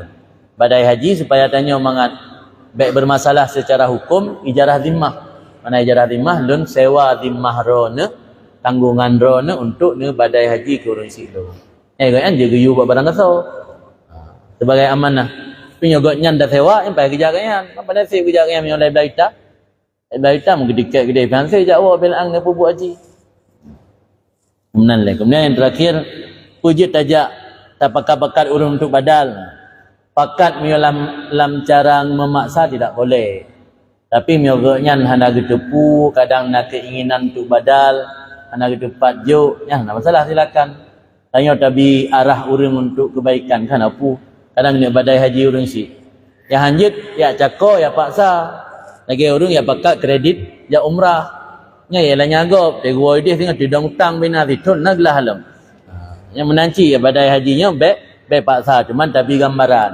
tengku nya nak rencana ni badai haji baklung nak enak lagai got nyan sukarela gini badai silakan yang baik dia dah paksa tak pegah alasan dengan dalih segala macam anjut sebab ini macam-macam dah kalian terjadi di lapangan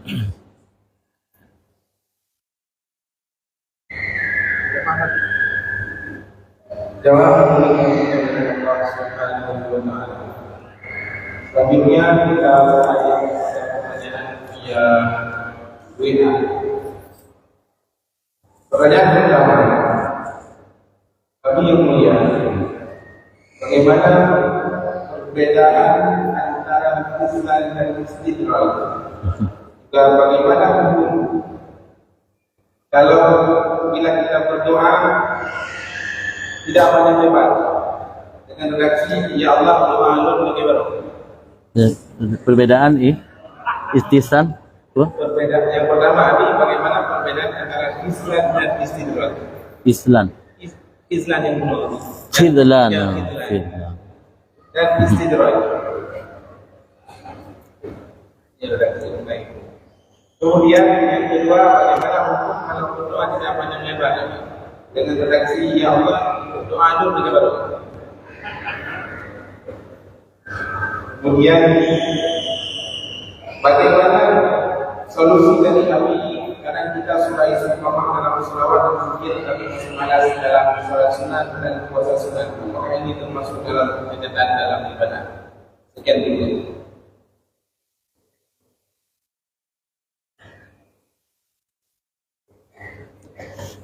Terima kasih banyak. Pertama, perbedaan khidlan dan istidraj. Secara bahasa khidlannya lawan daripada taufiq. taufik, Allah menciptakan kesanggupan dan dorongan untuk taat, sementara khidlan Allah membiarkan kita tanpa ada ma'unah atau isti'anah, tanpa ada bantuan dari Allah untuk menggerakkan kita kepada taat. Itu namanya khidlan. Adapun istidraj istilah dalam ranah nikmat. Dia beda-beda rukun ruang ji. Khidlan lawan atau muqabalah taufik. Adapun istidradnya nikmat Allah dalam azab Allah dalam bentuk nikmat. Nikmah fi kamunin ni'mah, artinya azab atau hukuman dari Allah dalam bentuk nikmat. Jadi istidratnya secara bahasa secara bahasa mana istidrat dari daraja. Darajanya pelan-pelan, bertahap, yang mana daraja. Di istidrat Allah gebi kitanya bertahap-tahap dalam maksiat, sehingga semakin menjauh dalam maksiat tanpa ada teguran dan hukuman yang membuat kita sadar. Itu namanya istidrat. Ini indikator istidrat, orang yang mendapatkan nikmat tapi secara zahir dia tetap bermaksiat. Saatnya balik maksiat langsung dapat laba, langsung dapat nikmat rukun tomplok ataupun hujan emas, macam-macam lah istilah. Kita yang balik maksiat, asal balik pun maksiat, yang kan habis-habis merumpak keuntungan besar. Yang istidratkan nikmat.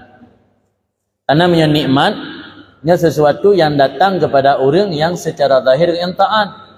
Punya orang yang secara zahir katnya bermaksiat kepada Allah, tapi Allah memberi nikmat, itu nikmat dalam bentuk bukan hukuman Allah dalam bentuk nikmat. Sebenarnya bukan nikmat, tapi hukuman Allah. Maka kitanya hamba, sira hamba orang mukmin, hanagat tanya punya hana gebi musibah dari Allah. Sebab hana yang menyadarkan kitanya. Juga dalam kitab dari para ulama, sira hambanya baru sadar dia lemah dan butuh kepada Allah saat dalam kondisi lemah.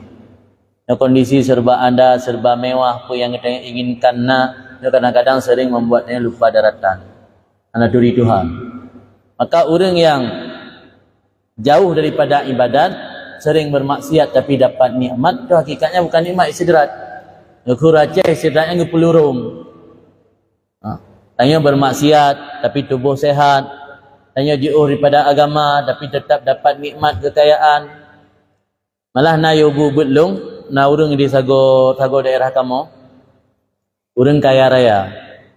Tapi lu hantar lu dengar dari babah agaknya. Haba viral bak masyarakat. Berali masyarakat agaknya nagekeun nya pulai berkaya bijo baik sembahyang. Memang kaya kan? Toki yang kaya luar biasa dan iteri masyarakat dia hendak sembahyang. Nya haba masyarakat tapi lu hendak pernah lu dengar langsung. Nya jika kita bawa ukuran berarti nikmat yang Allah beri kegaknya ni istidrat. Malah ingin kata bertingkah yakininya pulai berkaya baik sembahyang. Ada kalau urus yakin sembahyang ngasin. Berarti nya pulai berkaya baik sembahyang. Yang berarti yang istidrat. Jadi beda-beda ruang. Nya khidlan muqabalah atau lawan daripada taufik. Nya istidratnya masuk dalam masalah nikmat. Ketika nikmatnya Allah berikan pada orang-orang yang jauh daripada ibadat kepada Allah, itu namanya istidrat. Kemudian hukum berdoa tidak panjang lebar. Karena doanya kan sesuatu yang wajib, sah-sah saja. Waktu kitanya melaki ba Allah, ya Allah, Nabi lagi melaki baru. Tapi hati-hati dengan orang akhirat, kata Allah gitu. Lunjuk okay, baru benar doa. Jadi mana haji? Yang akan doakan permintaan. Isi permintaan terserah tanya buat apa yang dia laki.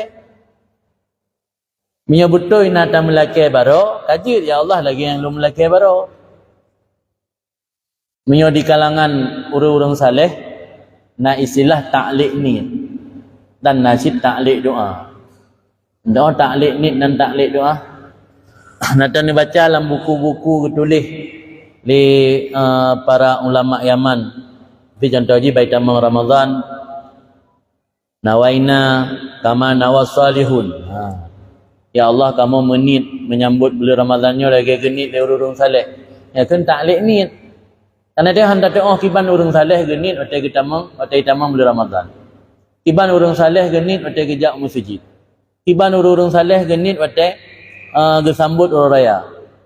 Terlalu panjang ayat tafai, jangan tafai menjadi putan. Maka kan taklek. Nah lah agama taklek kan, taklek ni tergantungkan niat. Lagi niat le urung saleh. Berdoa lagi kan sih, tak berdoa apa Allah, ya Allah. Nabi kelong yang jerah-jerah lagi yang gelakar dia urun saleh. Tapi biasa, han sanggup terima. Banggebi untuk kehidupan tidak kaya. Karena kitanya dengan hana kaya atau dengan Tuhan. Han sanggup. Berkata Allah Nabi tepu. Lagi salah roh, tak lagi lagi. Lagi gebi urun saleh. Ya Allah Nabi kelong derajat lagi Nabi ke Nabi-Nabi dan wali-wali roh. Urungnya ngebiji oridanya. Bang gebi katanya ke anak sanggup. Yang baik bersalah Allah anda, salah roh dia tak berdoa, aku tak berdoa ada lagi orangnya. Tapi ketahuilah doanya adalah ibadat. Apalagi doa kurunsi. Yang doa lagi istighfar kurunsi, doa singkat tapi nan heboh nilai ibadat. Doa cukup simple, Allahumma firli wali walidayya. Allahumma firli wali walidayya. Heboh ibadatnya. Pertama doa, yang kedua birrun berbakti. Karena berbakti kurunsi termasuk dengan cara doa. Yang kedua istighfar. Heboh ibadat. Jadi mereka kata pahami doanya adalah juga ibadat. Kalau lagi melakai ba'urum ke ibadat. Nak bosan na kena air pegah data sot. Apa dengar kau melakai hana jujur. Kan aku melakai baru kena ke. Atau aku pegah orangnya. Nah bacut dulu. Orangnya kan panjang dah cerita lebar. Ha, dah pegah data sot. Tapi dengan Allah waktu semakin tanya merengek-rengek. Semakin tak berulang-ulang. Apa yang ditanya lafaz yang keluar dari lidah tanya yang doa. Kan haba sia-sia. Yang pegah abang manusia nya haba sia-sia. Belum dah pegah abang orang yang hana iba macut. Ada pegah tanya tengah udip susah tat utang data sago, tuntutan dalam rumah, tuntutan dari anu. Ana mupo mana iba macut. Yang singa kai dah pegah dia tak ada aku pegah baru. Ngah Allah menajik menan. Karena ya Allah Nabi ada aku pegah baru ni jauh juga kena anya. Karena apa yang kitanya ucapkan semakin lama kitanya berdoa, semakin lama dia lain ibadat. Dan salah satu yang Allah kesenangi bak hamba ketika sirah hambanya menunjukkan rasa butuh dan meminta dengan cara terus menerus atau bahasa Aceh kan melemeh-lemeh taat dan melaki kepada Allah. Yang paling galak ke Allah. Dengan nasabah hadis kudusi dia percaya dia hana. Hadis kudusi dalam kitab Syarah Hikam. Ketika gekeli malaikat Jibril, ya Allah ipat hambara ni tengah malaikat ngejuk juga dia mengat sengap. Perkenli Allah Taala, wahai Jibril, biarkan hambaku bersamaku. Aku rindu mendengar suaranya. Nyolong lonjuk pu yang dilaki hand doa ni. Tapi waktu longtun hana lonjuk, habis-habis malaikat. Perbandingan je bab manusia ana lagi kan. Nah, lagi tanya galak tak apa ayang anak min nah. Nah adik dia kat trip mana adik, pas kakak tanya ka liung kahwin kan adik.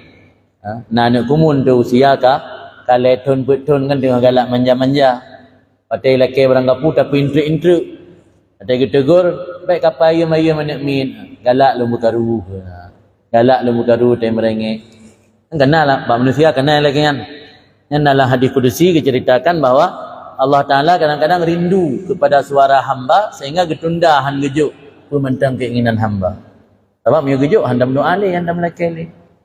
Jadi hal-hal yang laginya menjadi motivasi bagi dia untuk terus menerus dalam doa dan yakinlah bahawa doanya adalah mukhul ibadah. Intisari daripada ibadah adalah doa. Bahkan ngeken doa intisari daripada ibadah. Karena ibadah adalah pengabdian menghambakan diri kepada Allah. Ketika seseorang memohon kepada Allah, itulah inti dia sedang menghambakan diri kepada Allah. Maka doa mukhul ibadah. Sumsum atau inti daripada ibadah adalah doa. Nyonya kata pahami insya-Allah anda bosan yang berdoa. Nyonya anda mufhum, tanggap melaki ba Allah lagi melaki ba ngan, yang kata doa ya Allah nijuk ke baru. Ingat kan ya Allah nijuk lagi ba? Ke baru. Yan tak ke doa tanya pandai tat berarti. Di mana lagi? Tapi oh salah kalau habis sebut. istiqamah dalam salawat tapi tidak salat. Yang pertama lah tidak salat ini pun salat sunat atau salat wajib. Menyo salat wajib nyo nak aturan dalam fikih tidak boleh meninggalkan yang fardu demi melaksanakan yang sunat. Anjit musalawat dok menyo tanya hana sembahyang wajib. Yang selamat di akhirat tengok. Nyo sembahyang wajib hana. Sebab modal dasar bakro tu benar. Baru dah harap syafaat Rasul. Pembacut tak modal bakro harap syafaat Rasul tu. Mungkin tanya tukang ubud-ubud yang melanggar dengan Rasul. Tak harap syafaat Rasul lah. Jadi yang pertama, sembahyang yang masuk ini apa sembahyang? Yang sembahyang wajib yang hana cerita. Dalam kitab Hikam Nasabuh Kalam Hikmat kepegah dari Ibnu Athaillah ke pelajaran bagi tanya kepegah liganya orang yang bergegas melaksanakan perbuatan wajib atau perbuatan sunat tapi lambat dan merasa malas melaksanakan perbuatan wajib yang min alamati ittiba'il hawa, termasuk tanda-tanda mengikuti hawa nafsu. Atau tanda mengikuti hawa nafsu, nyebut sunat tapi bersemangat, nyebut wajib lemben, malas, nyebut sunat bergegas. Musara'atul ilan nawafil, al musara'atu ilan nawafil wa takasul bil wajibat min alamati ittiba'il hawa. Bergegas melaksanakan perbuatan sunat, merasa malas melaksanakan yang wajib-wajib, itu termasuk tanda mengikuti hawa nafsu. Dia akan pegah hanjim telawut, pegah baik tayak banding antara yang sunat dengan yang wajib. Yang punya maksud sembahyang dari penanya benar sembahyang wajib. Tapi punya maksud sembahyang dari penanya sembahyang sunat, yang namanya sembahyang sunat sesuatu yang boleh ditinggalkan, tidak berdosa ketika tidak dikerjakan. Tapi oleh ulama nak tulis runutan amalan yang paling Allah cintai, yang baca dalam kitab. Amalan yang paling Allah cintai. Ahabbul a'mal ilallah, nak urutan roy. Pertama, amalan yang paling Allah cintai sembahyang as-salatu. Buat sembahyang wajib, buat sembahyang sunat. Yang amalan yang paling Allah cintai. Karena ada hadis riwayat Abdullah bin Mas'ud, bertanya kepada Rasulullah, ayul amal afdal as-salatu liwaqtiha. Kemudian kita yang dalam summa ai, kemudian apa lagi? Birrul walidain, berbakti kepada orang tua. Summa ai al-jihad fisabilillah, yang ketiga jihad pada jalan Allah. Posisi kedua, amalan yang paling Allah cintai tilawatul Quran. Pertama urutan dia sembahyang, yang kedua tilawatul Quran, baca Quran. Kemudian yang ketiga zikir. Termasuk tilawat dalam kategori zikir. Berarti menyo netinggai sembahyang lebih nepilih selawat, yang berarti netinggai yang lebih utama, nepilih yang kurang utama. Karena posisi zikirnya pilih. Kemudian baru yang keput doa. Doa itu memanglah amalan yang paling Allah cintai. Naput boh pilih no sembahyang. Yang kedua apa benar? Pertama sembahyang, kedua birrul walidain. Yang birrul walidain dalam hadis benar. Yang pertama sembahyang, kedua tilawatul Quran, baca Quran, yang ketiga zikir, yang keempat doa. Yang tertib ahabbul a'mal ilallah. Ialah hadis Ibnu Mas'ud benar, pertama sembahyang, kedua birrul walidain, ketiga jihad. Tapi ini yang disimpulkan oleh ulama, petbah urutan amalan paling afdal sembahyang, sembahyang wajib, sembahyang sunat. Yang kedua tilawatul Quran, baca Quran. Sebab baca Qurannya walaupun tak mengerti makna dapat pahala al-muta'abbad bi tilawatih. Jadi menjadi ibadat dengan tak baca meskipun tidak faham makna dan tafsirnya. Yang kedua zikir, yang kedua doa. Kemudian persoalan gua kepegah oleh ulama tilawatnya makbul. Ada tanya anak-anak ikhlas tak makbul. Ini dalam penjelasan dalam kitab makbul selawat boh orang yang ikhlas boh anak ikhlas makbul ke Rasulullah. Karena selawatnya tanya mohon rahmat ba Allah betul-betul ke Rasulullah. Allah diterima selawatnya menjadi rahmat ke Rasulullah kita mah rahmat ke Rasul walau tanya tak baca selawat dalam keadaan hana ikhlas. Adapun ke kitanya, nya ijma' ulama amalan yang hana ikhlas hana merupakan pahala. Nya dalam selawat ria-ria suka-sukakan karena keikhlasan, ke kitanya hana merupakan pahala. Ke Rasul tetap terima. Jadi makna selawatnya diterima walau dalam keadaan ria menurut penjelasan dalam kitab ke Rasulullah bin nisbati ila Rasulillah. Adapun ke kitanya pelaku pembaca selawat, yang ijma' ulama bahawa yang namanya amalan ria hana makbul. Yang betul fikir ni tanya orang tinggal kita karena selawatnya makbul walau ria, kakak dah perlu selawat mentang sembahyang sunat tu sembahyang wajib ditinggal. Yang hanjut tapi kiban yang jeroh sembahyang wajib tetap pubut, sembahyang sunat kahaid dan pubut yang lain usahakan rawatib. Karena rawatibnya menduduki sembahyang sunat peringkat pertama oleh wajib.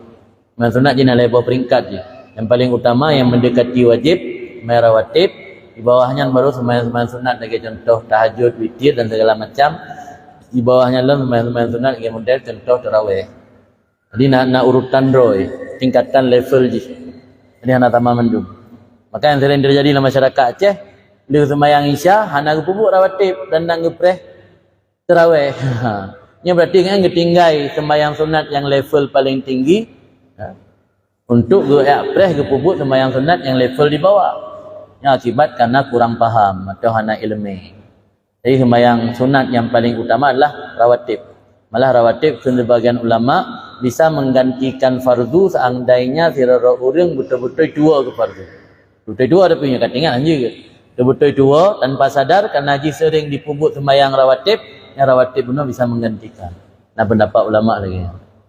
Jadi yang menan hanjit tabanding antara selawat dengan sembahyang sunat. Tiban siang gat sembahyang sunat pida puput, selawat pida pila. Baik selawat tu sembahyang sunat dah tinggal. Hanjit kemana buah sembahyang sunatnya, selawatnya diterima walaupun daya hana ikhlas. Betul diterima ke Rasul tu. Allah gak angkat derajat Rasul, ke tambah-tambah derajat Rasul dengan sebab selawat tanya walau hana ikhlas. Tapi kegetanya yang berang kita ijma' ulama punya amalan ria hana terima. Mungkin dapat pahala lain, pahala idkhal surur.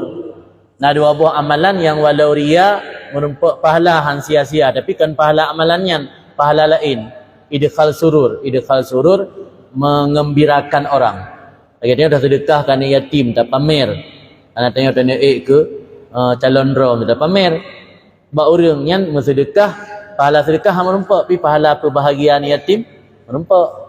Saya dalam selawat ke Rasulullah dalam keadaan ria hana keikhlasan, pahala selawat merumpak, tapi pahala membahagiakan Rasul merumpak. Dia hana sia-sia syid. Hana pahala rano merumpak, pahala radih. Karena hana le nak padum-padum amal lagi kan. Nak padum-padum amal kebaikan yang memiliki pahala berganda. Jadi hana pahala rano merumpak, pahala radih. Yang lain disedekahkan yatim dan berselawat ke Rasul. Benar lagi kira gambarannya. Alhamdulillah. Alhamdulillah. Sampaikan terima kasih banyak kepada yang Ustaz atas banyak ilmu yang diberikan kepada saya semua pada ini, dan mudah-mudahan bermanfaat bagi kita semua dan kita amalkan dalam kehidupan sehari-hari ini. Cukup banyak pertanyaan yang masuk dalam WA, mudah-mudahan bila malam ini tak bisa kita jawab, maka insyaAllah akan jawab pada kesempatan yang lain. InsyaAllah sebagai informasi kepada jemaah dengan Allah Subhanahu wa Ta'ala bahwa prestasi pada bulan yang akan datang akan dilaksanakan pada tanggal 13 pada tanggal 13 bulan September. Bagian yang dapat kami sampaikan sebagai penutup serta doa. أعوذ بالله من الشيطان الرجيم. بسم الله الرحمن الرحيم. الحمد لله رب العالمين حمدا يوافي نعمه ويكافئ مزيدا. يا ربنا لك الحمد كما ينبغي لجلال وجهك الكريم وعظيم سلطانك. اللهم صل وسلم على سيدنا محمد وعلى آله وصحبه أجمعين. اللهم إنا نسألك رضاك والجنة ونعوذ بك من سخطك والنار. اللهم اغفر لنا ذنوبنا وذنوب والدينا وارحمهم كما ربونا صغارا، ولجدنا ولجداتنا لأستاذنا ومعلمين ومن له حق علينا ومن أحسن وأحب إلينا، لجميع المسلمين والمسلمات المؤمنين والمؤمنات الأحياء منهم والأموات برحمتك يا أرحم الراحمين. اللهم حبب إلينا الإيمان وزينه في قلوبنا، وكره إلينا الكفر والفسوق والعصيان واجعلنا من الراشدين. اللهم ثبتنا على الحق فيما نقول، وثبتنا على الحق فيما نفعل، وثبتنا على الحق فيما نعتقد، إنك على كل شيء قدير. اللهم اهدنا لأحسن الأعمال والأخلاق، لا يهدي لأحسنها إلا أنت، واصرف عنا سيئها، لا يصرف عنا سيئها إلا أنت. اللهم ربنا انفعنا بما علمتنا وعلمنا ما ينفعنا وزدنا علما. اللهم ربنا انفعنا بما علمتنا وعلمنا ما ينفعنا وزدنا علما. اللهم ربنا انفعنا بما علمتنا وعلمنا ما ينفعنا وزدنا علما. ربنا آتنا في الدنيا حسنة وفي الآخرة حسنة وقنا عذاب النار. وصلى الله على سيدنا محمد وعلى آله وصحبه وسلم. والحمد لله رب العالمين على هذه النية وكل نية صالحة أجمعين. الفاتحة. ورحمة الله. أعوذ بالله من الشيطان الرجيم. بسم الله الرحمن الرحيم. الحمد لله رب العالمين الرحمن الرحيم. اهدنا الصراط المستقيم.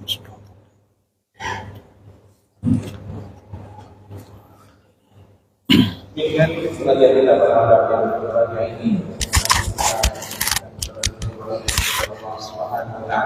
Demikian. Assalamualaikum warahmatullahi wabarakatuh.